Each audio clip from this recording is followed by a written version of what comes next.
Bismillahirrahmanirrahim. Assalamualaikum warahmatullahi wabarakatuh. Alhamdulillah alamin. Syukur kita kepada Allah Subhanahu Wa Taala kerana pada hari ini kita bertemu dengan PDPR tingkatan 1. Kita bersama dengan murid-murid tingkatan 1 UPM dan 1 UTM. Dan bersama dalam kelas hari ini adalah Muhammad Syabil Haikal. Okey, selamat datang Muhammad Syabil.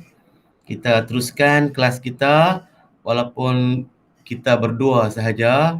Tak apa, perjuangan mesti diteruskan. Dan pada hari ini, di mana yang disebutkan dalam grup WhatsApp tadi, tajuk yang kita akan bincangkan ialah ini dia.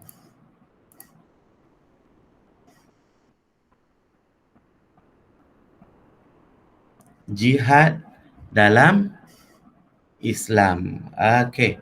Ini ialah tajuk hadis lah. Tajuk hadis yang kedua. Hari tu hadis yang pertama hari tu kita dah belajar dah tajuk ikhlas dalam kehidupan, dan hari ni kita masuk pada hadis yang kedua iaitu bertajuk jihad dalam Islam. Okey. Jadi tajuk ni kita akan belajar pasal jihad lah. Sebelum tu tahu lagi Syabil jihad apa dia? Okey, tak apa, kita baca dulu teks hadis ni. Okey, hadis ni berbunyi An Abdillah bin Mas'ud radhiyallahu anhu qala Sa'altun Nabiyya sallallahu alaihi wasallam ayyul amali ahabbu ilallah qala as-salatu ala waqtiha qala summa ayyu qala birrul walidain qala summa ayyu qala al-jihadu fi sabilillah. Muttafaq alaih. Okey, sekarang Syabil, kamu ikut saya baca boleh? Sebab kamu mesti menyebut dengan lafaz yang lancar hadis ni sebab nanti kita akan buat ujian bacaan. Okey, kamu ikut saya boleh? Boleh. Okey. An Abdillah bin Mas'ud bin Mas'ud radhiyallahu anhu qala Sa'altun Nabiyya sallallahu alaihi wasallam ayyul amali ahabbu ilallah qala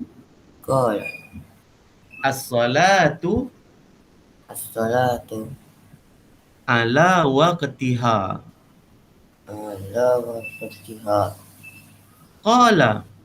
qala summa ayyu qala birrul walidaini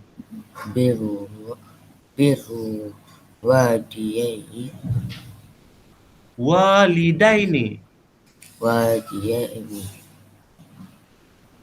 qala summa ayyu qala al-jihadu al-jihadu fi sabilillah. Kita baca lain, saya tanda kamu tengok kat skrin ni pakai komputer ke pakai laptop? Pakai phone? Laptop. Okey, kamu tengok kat skrin laptop. Dia besar kan? Laptop kan? Okey, sebut yang saya garis ni An Abdillah bin Mas'ud radhiyallahu anhu qala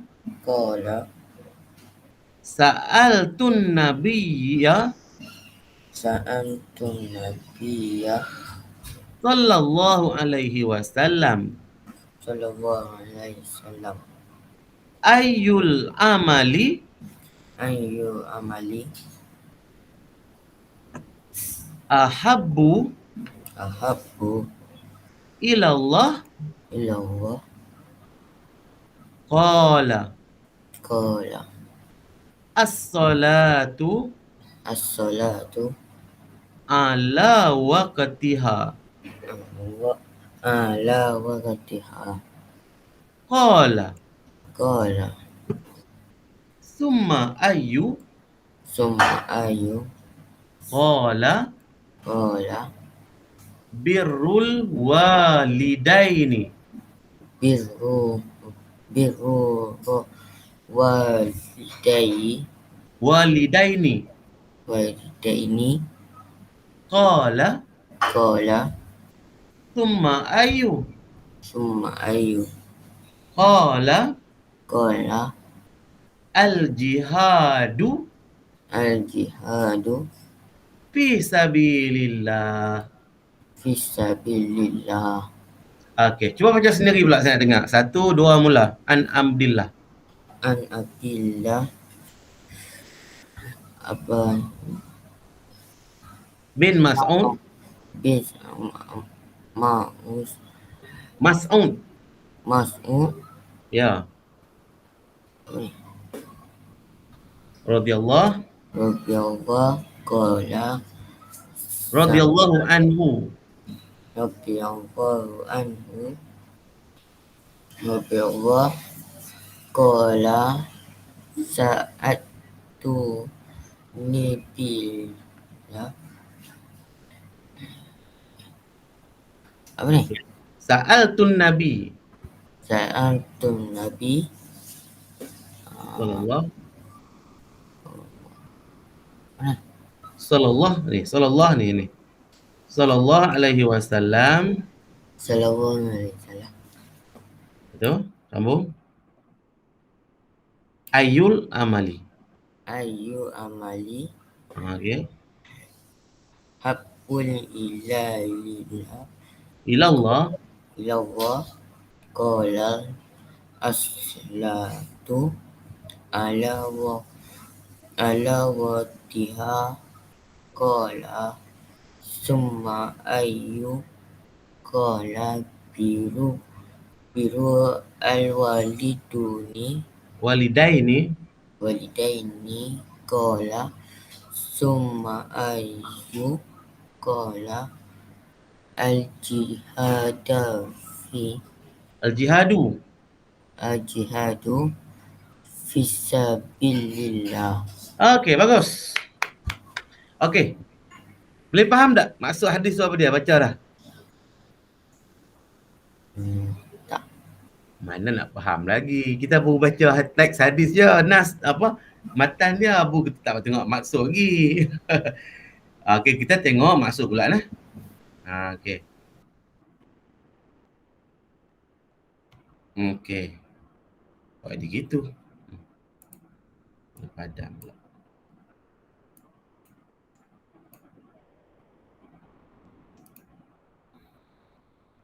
Okey, boleh nampak kan? Okey. Terjemahan hadis. Okey, saya baca. Abdullah bin Mas'ud radhiyallahu anhu berkata, saya telah bertanya kepada Rasulullah sallallahu alaihi wasallam, amalan manakah yang paling disukai oleh Allah?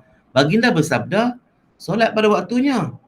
Ibnu Mas'ud radhiyallahu anhu bertanya lagi, apakah pula selepas tu? Jawab. Baginda menjawab, berbakti kepada ibu bapa. Ibnu Mas'ud radhiyallahu anhu bertanya lagi, apakah pula selepas itu? Baginda berjawab, berjihad di jalan Allah. Okey, Syabil baca terjemahan hadis. Abdullah bin Mas'ud berkata, saya telah bertanya kepada Rasulullah SAW, amalan manakah yang paling disukai oleh Allah? Baginda bersabda, solat pada waktunya. Ibnu Mas'ud bertanya lagi, apakah pula selepas itu? Baginda berjawab, berbakti kepada ibu bapa. Ibnu Mas'ud bertanya lagi, apakah pula selepas itu? Baginda berjawab, berjihad di jalan Allah. Okey, ini ialah yang kita baca ini ialah sebuah hadis yang mana yang merujuk kepada satu peristiwa pada zaman Rasulullah SAW. Pada ketika itu Nabi bersama dengan sahabatnya. Apa nama sahabat dia masa tu Syabil? Abdullah bin Mas'ud. Ha, Abdullah bin Mas'ud merupakan seorang sahabat baginda yang banyak meriwayatkan hadis daripada Rasulullah. Kenapa banyak? Sebab dia sering bersama dengan Rasulullah. Sering mengikut ke mana saja Rasulullah pergi. Okey? Jadi apa saja yang keluar dari mulut Rasulullah itu merupakan hadis, dan dia pun bersoal jawab, berinteraksi dengan Rasulullah seperti mana yang kita tengok dalam hadis ni. Apa yang ada dalam hadis ni? Tiba-tiba satu hari Ibnu Mas'ud, Abdullah bin Mas'ud ni, Ibnu Mas'ud lah, tanya kepada Rasulullah sebab dia nak tahu amalan apakah yang Allah paling suka. Sebab sahabat-sahabat ni dia sangat cinta kepada Rasul dan cinta kepada Allah. Kan? Jadi resam cinta seseorang apabila mencintai seseorang yang lain ialah dia akan membuat apa yang orang yang dia cinta itu suka. Okey? Kalau kita cinta kepada keluarga kita, cinta kepada mak kita suruh apa pun kita buat. Kalau mak kita suruh buat apa, kita malas nak buat, itu tanda kita tak sayangkan mak kita. Kalau ayah kita suruh kita buat apa-apa, kita malas nak buat, itu tanda kita tak sayang kepada mak ayah kita. Macam tu juga, kalau kita sayang kepada Rasulullah dan sayang kepada Allah, kita akan nak buat apa saja yang disukai oleh Rasulullah, disukai oleh Allah. Sebab tu sahabat-sahabat ni dia macam tu. Dia sayang kepada Allah, cinta kepada Allah. Dia tanya kepada Rasulullah, nak buat apa lagi, nak buat apa lagi? Apa yang Allah paling suka? Sebab apa dia tanya? Sebab dia nak buat. Jadi di situlah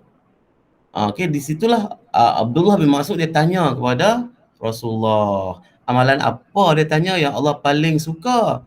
Jadi dalam ni Rasulullah menyebutkan ada 3 amalan yang Allah suka. Apa dia amalan-amalan tu? Sebut Ustaz Syabil, yang pertama apa dia? Kedua apa? Ketiga apa?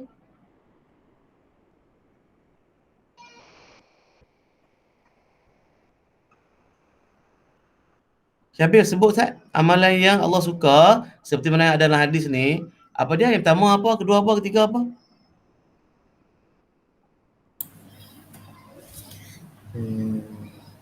Tak Yang tahu. pertama, Tak tahu. ayat, kamu baca dalam teks hadis tu. Jumpalah. Yang pertama apa? Kedua apa? Ketiga apa? Nampak? Soalnya pada waktunya. Itu pertama. Kedua?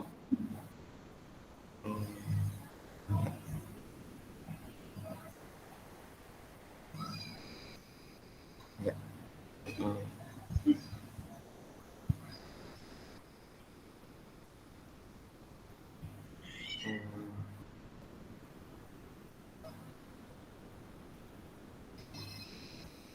Berjihad di jalan Allah. 2. Satu lagi? 3? Paling Kamu disukai oleh Allah. iyalah yang Allah sukalah. Yang pertama tadi kamu kata solat pada waktunya. Yang kedua jihad pada jalan Allah. Yang ketiga ada satu lagi dalam hadis tu.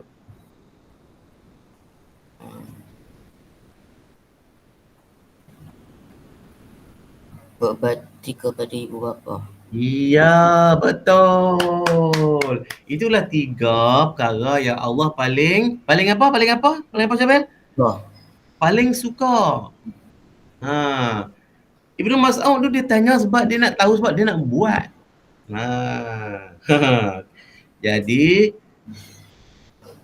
itu pada zaman Rasulullah, Ibnu Mas'ud sahabat baginda. Kita lah ni pada zaman lah ni kena tak? Kan Allah tak suka dah yang macam dia sebut, yang Nabi sebut tu. Allah suka benda yang sama lah. kita hari ni pun kena tanya macam Abdullah Mas'ud tanya, Allah suka apa? Yang pertama itulah Allah suka pada waktu itu. Sebab tu pada hari ni bila kita buat, bila di TV dibuat forum perdana kan, ada program-program seperti forum perdana, tajuk jihad dalam Islam, orang tanya kepada panelis forum tu, apakah amalan-amalan yang Allah suka? Itulah jawapannya. Yang baju hijau tu panelis dia. Yang baju kuning tu moderator. Apa dia jawab? Rasulullah SAW menyatakan 3 amalan yang paling disukai Allah iaitu menunaikan solat pada waktunya, berbakti kepada ibu bapa serta berjihad dengan mengorbankan harta dan nyawa demi ketinggian agama Islam. Apa maksud solat pada waktunya? Syabil, apa maksud solat pada waktunya?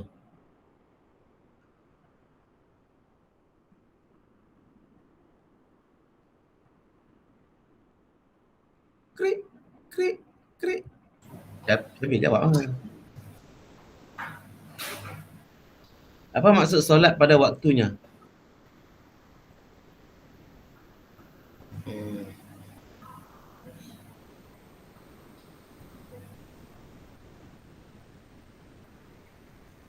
Jawab bila apa pun tak boleh. Solat pada waktunya, maksud kata kalau Zuhur sembahyanglah waktu Zuhur lah. Kan? Kalau Asar sembahyang dalam waktu Asar. Jangan pula Zuhur pergi sembahyang dalam waktu Asar. Kan?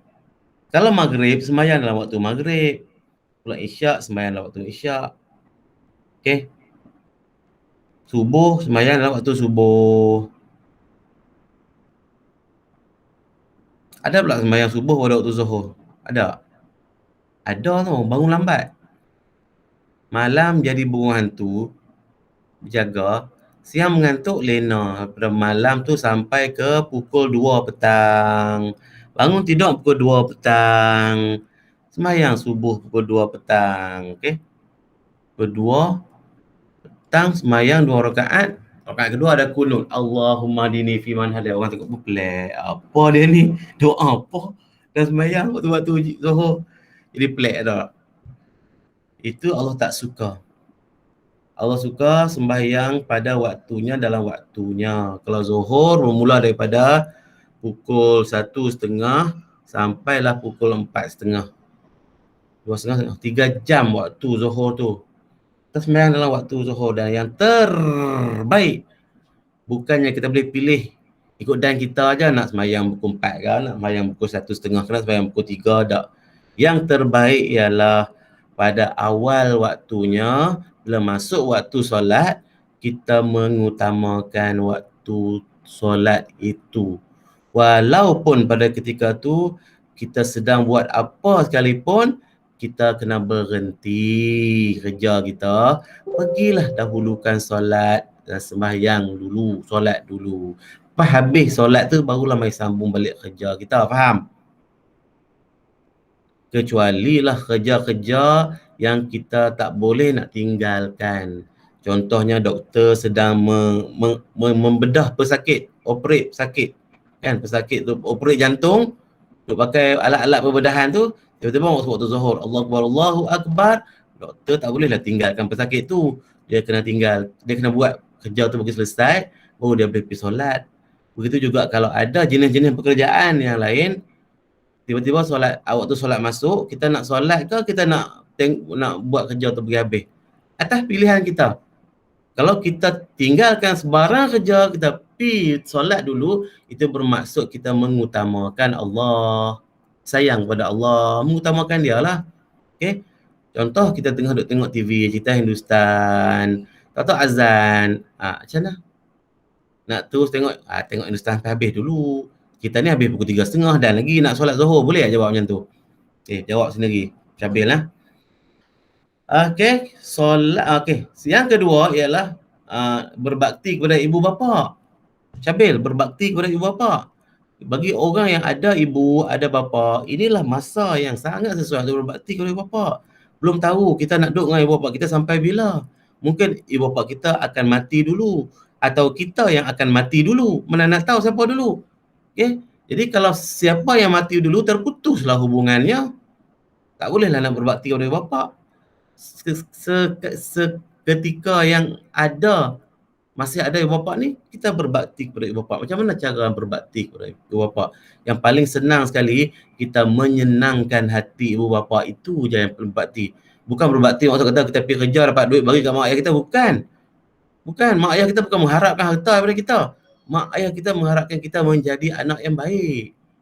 Anak yang baik, anak yang tunjuk perangai elok, anak yang cakap bahasa elok, anak yang sopan akhlaknya.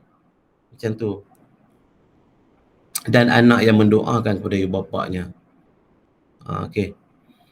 Lepas tu pula yang ketiga, perintah. Bukan perintah. Allah suka. Amalan yang Allah suka yang ketiga lah ayat ni ialah berjihad, iaitu mengorbankan harta dan nyawa demi ketinggian agama dan Islam. Sanggup keluarkan harta kita untuk Islam.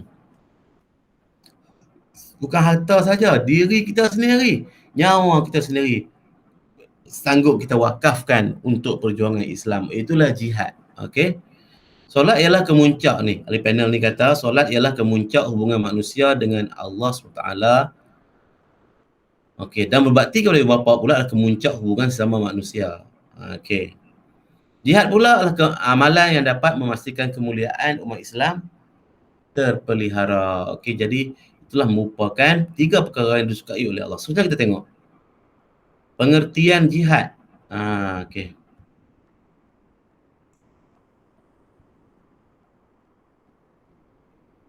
Oh, tak boleh. Tak boleh paling besar dah kat tu kan. Ketika umat Islam ditindas atau negara diserang oleh musuh, menjadi fardu ain ke atas setiap Muslim untuk mempertahankan negara dengan harta, jiwa dan raga. Okey, yang dikatakan jihad. Jihad ni bunuh orang ke? Ish, tak. Kita tengok pengertian dia dan keutamaan dia. Kita tengok ketika umat Islam ditindas, ada tak negara-negara yang umatnya ditindas? Ada tak? Negara umat Islam yang ditindas atau negara dia diserang oleh musuh? Ada tak di dunia? Ada. Tengok sekarang ni Palestin, Gaza berperang dengan Israel kerana mempertahankan hak tanah mereka. Dia diserang dan dia dibunuh, dibuli dan dilanyak oleh musuh yang bukan Islam. Pada ketika yang macam tu, kalau negara kita pun nanti diserang oleh musuh kerana nak menjahanamkan agama kita, maka menjadi fardu ain ataupun kewajipan. Wajib. Okey, kewajipan. Wajiblah ke atas kita, menjadi fardu ain ataupun kewajipan ke atas setiap Muslim untuk mempertahankan negara ini. Walaupun dengan harta, walaupun dengan jiwa raga. Maksud kata kita mempertaruhkan diri kita sendiri yang menjadi askar untuk berjuang melawan musuh. Itulah jihad. Okey. Macam kita tengok sekarang ni di Palestin, anak-anak muda dia masuk tentera untuk melawan dengan musuh. Masuk tu bukan kerana nakkan kemegahan, nakkan pujian, tak. Masuk kerana nak mempertahankan negara. Jadi itulah jihad. Negara kita, alhamdulillah kita tak berperang. Tapi kalau berlaku peperangan macam tu, kita kena bangkit tak? Kena bangkit tak? Tak boleh nak tidur di rumah, selimut, biar-biar orang duk perang, tak boleh. Kita kena bangkit, kena pergi menyertai dalam medan peperangan. Kerana kewajipan ke atas kita. Itu jihad. Okay, secara umumnya. Okay, kita tengok pula kat sini, jihad pada sudut bahasa ialah mengorbankan diri. Dari segi istilah ni, penting hak istilah ni, ialah menggunakan seluruh kemampuan yang dimiliki untuk menegakkan agama Islam dan mempertahankannya. Okey. Jadi, Maksud jihad dari segi istilah ataupun kehendak syarak ialah kita menggunakan seluruh kemampuan diri kita. Kita ni mampu apa? Kita pandai ceramah, kita pandai ilmu matematik, kita pandai ilmu bahasa, kita pandai ilmu pertukangan. Gunakan kemampuan yang ada tu untuk menegakkan agama Islam. Okey. Jadi itu tadi kalau dalam keadaan negara diserang dan ditindas oleh musuh. Macam mana dalam keadaan aman? Macam kita Malaysia aman. Menjadi fardu kifayah kepada sebahagian umat Islam untuk bersiap siaga menjaga keamanan daripada pencerobohan musuh, kekacauan dan pemberontakan. Jadi fardu kifayah maksud kata kena ada sebahagian daripada anggota kita ni yang sedang bersiap siaga jaga keamanan negara daripada pencerobohan musuh. Itu merupakan fardu kifayah. Tahu tak apa beza fardu kifayah dengan fardu ain? Tak tahu Saya nak terang sikit. Fardu ain ni ialah kewajipan ke atas individu, tiap-tiap orang wajib. Fardu kifayah pula ialah menjadi kewajipan kepada sebahagian je. Maksud kata kalau ada orang dah buat kerja tu, kita tak buat pun tak apa dah. Orang tu buat cukup dah. Itu fardu kifayah. Fardu ain, orang lain buat, kita pun kena buat. Sama-sama kena buat. Okey, tu faham dia kan? Kelebihan berjihad di jalan Allah.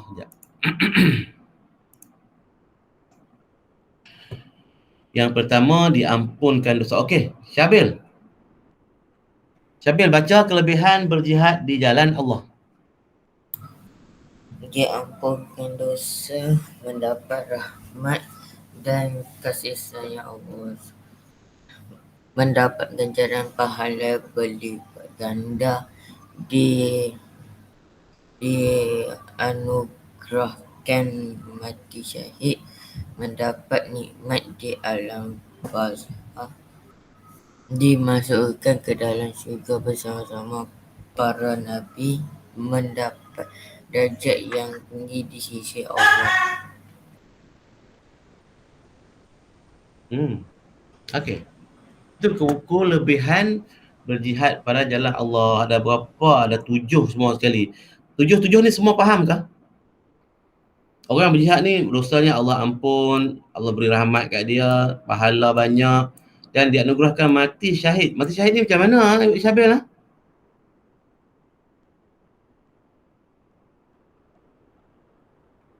Syabil, mati syahid ni macam mana?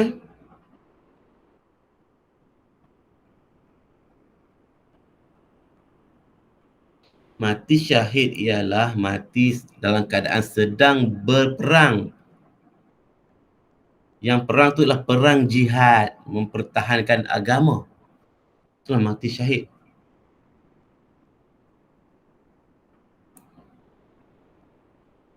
Mati syahid ni, siapa yang mati syahid, bila mati je, dia tak macam orang-orang mati biasa. Dia laluan terus.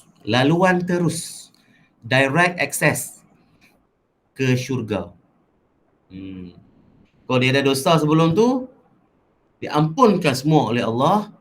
Bila dia mati, dia tak ditanya dalam kubur, dia tak dibangkitkan, dia dibangkitkan di pada mahsyar nanti pun, dia ada laluan terus ke syurga. Orang mati biasa ni, dia melalui step tu. Setiap peringkat tu punya lama, lagi lama pada dunia ni. Jadi itulah yang merupakan cita-cita orang Islam. Nak mati syahid. Tamanya mati syahid ni dia tak sakit. Dia tak macam mati biasa. Orang kata mati dah sakaratul maut kan, mati itu sakit kan. Mati syahid tak sakit. Malah mati syahid merupakan nikmat. Paling nikmat di antara nikmat-nikmat yang ada di dunia. Lebih nikmat lagi ialah mati syahid. Sebab tu dia menjadi impian para pejuang. Okey. Kita tak faham, kita tak maulah. Tapi bila kita faham, kita mau mati syahid. Nak mati syahid kena pergi perang. Mendapat nikmat di alam barzakh. Alam barzakh ni dalam kubur. Dalam kubur dapat nikmat dah. Masuk syurga pula bersama para nabi dan mendapat darjat yang tinggi di sisi Allah. Okey, nak apa lagi? Itulah. Okey, kita baca hadis ni. Abu Hurairah radhiyallahu anhu berkata bahawa Rasulullah SAW bersabda, takaffalallahu liman jahada fi sabilihi la yukhrijuhu illa al-jihadu fi sabilihi wa tasdiqu kalimatihi bi an yudkhilahul jannata aw yarji'ahu ila maskanihi alladhi kharaja minhu ma'a ma nala min ajrin aw ghanimatin. Muttafaq alaih. Maksud terjemahan hadis ni, Allah SWT memberi jaminan bagi sesiapa yang menjihad di jalannya. Poin dia tang tu. Allah jamin, bukan kerajaan Malaysia jamin. Allah yang jamin. Siapa yang berjihad pada jalan Allah, pada perkara yang Allah sukalah, dia tidak keluar dari rumahnya kecuali untuk berjuang di jalannya dan menegakkan kalimahnya, okey, bahawa dia akan, Allah jamin ni, bahawa dia akan dimasukkan ke dalam syurga. Tu dia, masya-Allah. Allah jamin. Atau Allah akan mengembalikannya ke rumahnya dengan membawa pahala atau ghanimah atau rampasan perang. Maksud kata, siapa yang keluar dari rumah dia pergi perang pada jalan Allah, dua pilihan yang sedang menanti dia. Yang pertama, sama ada dia akan mati dalam medan perang tu, terus masuk ke syurga, atau yang kedua, dia menang dalam perang tu dan dia balik ke rumahnya membawa pahala dan ghanimah atau harta rampasan perang. Sebab itulah pada zaman Nabi dulu, bila sebut kata perang saja, sahabat-sahabat ni berlumba-lumba nak join. Sebab dia, Allah janji dua perkara ni. Mati, masuk syurga, menang, dapat pahala dan harta rampasan perang. Okey, kita tengok jenis-jenis jihad. Okey. Yalah kan. Jihad ni kita duk sebutnya jihad perang, tembak, pedang. Tu perang macam tu, suasana perang. Bukan perang main game perang tu. Ni perang nak menegakkan Islam. Okey. Jadi macam mana lah keadaan kita sekarang ini yang mana kita tak berperang? Jadi adakah kita tak berpeluang untuk mendapat syahid? Adakah kita nak kena beli tiket kapal terbang pergi ke Palestin tu perang sama dengan mereka? Adakah macam tu? Okey, jadi perinciannya di sini, jihad ada pelbagai. Tengok jenis-jenis jihad. Yang pertama, jihad ilmu. Jihad tu bersungguh-sungguh. Belajar bersungguh-sungguh dengan niat ikhlas untuk beramal dan berbakti kepada umat Islam. Kita kena belajar bersungguh-sungguh. Jihad dah lah tu. Macam mana nak belajar bersungguh-sungguh? Masuk setiap kelas yang cikgu buat. Apa kerja yang cikgu bagi kena buat. Apa yang cikgu ajar, cuba fahamkan. Bagi dapat ilmu yang cikgu ajar tu. Kerana kita nak ilmu tu, gunanya untuk kita beramal dan berbakti kepada umat Islam dan negara ni. Itu maksud berjihad dah tu. Jihad ilmu namanya. Selain daripada itu, dengan jihad ilmu juga kita boleh mengembalikan zaman kegemilangan umat Islam pada zaman dulu. Dengan apa dia? Menguasai pelbagai bidang ilmu. Maunya umat Islam ni reti semua perkara. Perubatan pandai, kejuruteraan pandai, perindustrian pandai, menguasai bidang-bidang ni. Okey, jadi untuk dapatkan keadaan ini, menguasai pelbagai bidang ni, kenapa? Kena ilmu. Kena ada ilmu, maka kena belajar bersungguh-sungguh. Itulah namanya jihad ilmu. Hampa kalau dengar macam ni, kalau hampa tak masuk kelas PDPR lagi, tak tahulah apa yang kita nak cari dalam dunia ni. Ke zaman sahabat Nabi bolehlah. Dua pilihan. Mati masuk syurga, hidup dapat pahala dan dapat harta rampasan perang. Nak apa? Kita zaman lah ni. Pada umur-umur seperti kamu ni kena pergi sekolah. Walaupun kita tak pergi sekolah, kita kena belajar seperti di sekolah juga. Walaupun kita duduk di rumah. Supaya kita dapat menguasai ilmu-ilmu yang kita sepatutnya dapat. Dan kita kena pasang niat betul-betul. Ilmu ni bukan setakat nak pergi lulu periksa je. Supaya kita dapat meningkatkan diri kita untuk bila kita masing-masing semua umat Islam dapat meningkatkan diri, zaman kegemilangan umat Islam seperti mana zaman dulu tu akan kembalikan pada hari ini balik. Yang kedua, jihad ekonomi. Jadi kita kena berusaha untuk menguasai sistem ekonomi. Dan bukan hanya menjadi pengguna je. Kalau ada kilang ayam, orang Islam punya. Kalau ada kilang pakaian, orang Islam punya. Kalau ada kilang ubat, orang Islam punya. Kalau ada kehebatan orang dalam bidang industri pemakanan, orang Islam punya.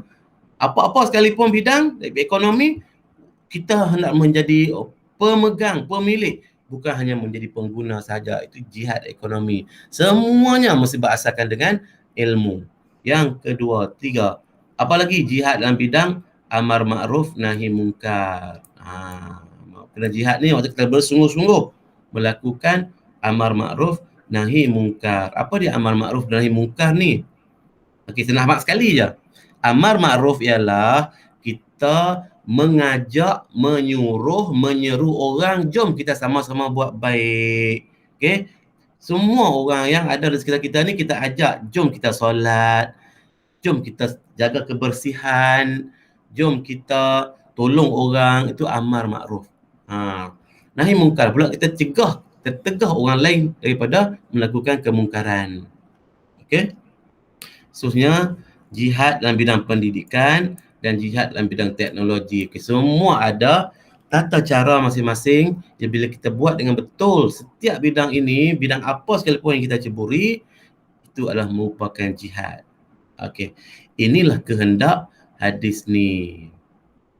Okey. Akhir sekali ialah pengajaran hadis. Okey, Syabil baca pengajaran hadis. Kita hendaklah melakukan amalan yang disukai oleh Allah untuk menjadi umat yang cemerlang di dunia dan di akhirat. Umat Islam wajib menunaikan solat pada waktunya supaya menjadi umat yang berdisiplin dan sentiasa menghargai masa. Setiap Muslim wajib berbakti kepada ibu bapa untuk mendapat keredaan Allah dan kebahagiaan hidup. Okey, 3 pengajaran tu. Okey, Syabil ingat bila kita pengajaran, mesti kita mula dengan kita hendaklah, atau umat Islam wajib, atau setiap Muslim wajib. Itu kena mula, itu namanya rangka pengajaran. Yang datang selepas itu merupakan isi. Okey. Dan adalah melakukan amal sekali Allah, ini isi. Okey. Menunaikan solat pada waktunya, ini isi. Dan berbakti kepada ibu bapa, okey, ini pun isi. Ayat yang datang selepas isi dinamakan huraian, iaitu okey, untuk menjadi umat yang cemerlang di dunia dan akhirat. Okey. Umat Islam wajib menunaikan solat pada waktunya. Apa dia? Supaya menjadi umat yang beradab ni. Sorry huruf tak ada. Beradab, berdisiplin dan sentiasa menghargai masa. Ini huraian dia. Dan setiap Muslim wajib berbakti kepada ibu bapa. Apa dia huraian dia? Untuk mendapat keredaan Allah dan kebahagiaan hidup. Okey, Syabil boleh faham tak cakap tu? Syabil okey tak? Boleh. Okey, bagus. Bagus, Syabil. Kita berhenti kat sini dulu. Okey, lepas ni saya akan bagi nota untuk kita buat salin dalam buku nota, dan latihan akan menyusul pada hari berikutnya, insya-Allah. Okey. Stop sharing.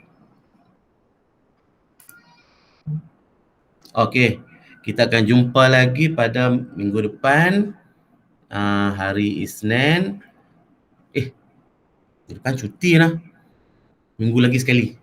Selepas cuti tu hari Isnin kita akan jumpa, insya-Allah. Dan sepanjang tempoh lama 2 minggu tu, saya akan bagi tugasan merupakan latihan dan juga nota yang kita belajar pada hari ini, insya-Allah. Jadi untuk itu kita akhiri kelas kita.